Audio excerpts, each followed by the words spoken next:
നമസ്കാരം, എല്ലാവർക്കും പ്രവാസി മലയാളിയിലേക്ക് സ്വാഗതം. നാട്ടിലേക്ക് പണം അയക്കാൻ നല്ല ബെസ്റ്റ് ടൈമാണ് പ്രവാസികൾക്ക് വന്നെത്തിയിരിക്കുന്നത്. റിയാലിന്റെ വിനിമയ നിരക്ക് വീണ്ടും കുതിച്ചുയർന്ന റെക്കോർഡ് ഉയരത്തിലെത്തി നിൽക്കുകയാണ്. ഒരു റിയാലിന് 203 രൂപ എന്ന നിരക്കാണ് ഒമാനിലെ വിനിമയ സ്ഥാപനങ്ങൾ ശനിയാഴ്ച നൽകിയത്. ഞായറാഴ്ചയും ഇതേ നിരക്ക് തന്നെയാണ് ഉപഭോക്താക്കൾക്ക് ലഭിക്കുക. നാട്ടിലേക്ക് പണം അയക്കാനുള്ള ഉചിതമായ സമയമാണിത്.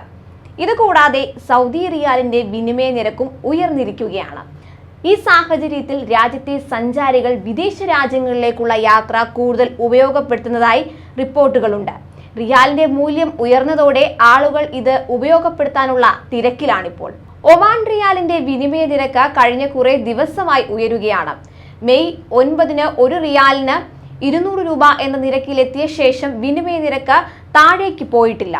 ചെറിയ വ്യത്യാസമൊക്കെ വന്നെങ്കിലും 200 രൂപയിൽ തന്നെ നിൽക്കുകയായിരുന്നു. എന്നാൽ ജൂൺ 14 വിനിമയ നിരക്ക് 203 രൂപയ്ക്ക് തൊട്ടടുത്തെത്തിയിരുന്നു. സാമ്പത്തിക പ്രതിസന്ധി ഏറെ നേരിടുന്ന അവസരത്തിൽ വിനിമയ നിരക്ക് ഉയരുന്നത് പ്രവാസികൾക്ക് ഏറെ ആഹ്ലാദം പകരുന്നുണ്ട്. അതേസമയം സൗദി റിയാൽ ആദ്യമായി 5 ഈജിപ്ഷ്യൻ പൗണ്ടായി ഉയർന്ന ഘട്ടത്തിൽ ഈജിപ്തിലേക്കുള്ള സൗദി വിനോദസഞ്ചാരികളുടെ എണ്ണം വർദ്ധിക്കുന്നതായിട്ടാണ് ടൂറിസം മേഖലയിലുള്ളവർ സാക്ഷ്യപ്പെടുത്തുന്നത്. ഈജിപ്തിലേക്ക് ഏറ്റവും കൂടുതൽ അറബ് വിനോദസഞ്ചാരികൾ എത്തുന്നത് സൗദിയിൽ നിന്നാണ്. ഒരു വർഷം മുൻപ് ഈജിപ്തിലേക്കുള്ള വിമാന സർവീസ് പുനരാരംഭിച്ചതിനു ശേഷം ഈജിപ്തിലേക്ക് വിനോദസഞ്ചാരികളെ അയക്കുന്നതിൽ സൗദി അറേബ്യയാണ് അറബ് രാജ്യങ്ങളിൽ ഒന്നാമത് നിൽക്കുന്നത്.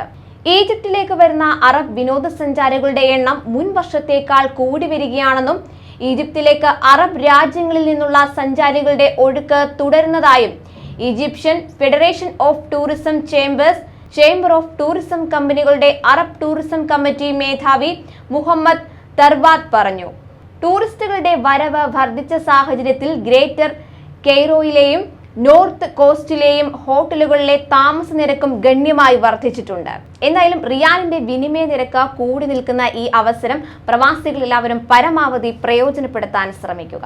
കൂടുതൽ പ്രവാസി വാർത്തകൾക്കായി ഈ ചാനൽ സബ്സ്ക്രൈബ് ചെയ്യുക.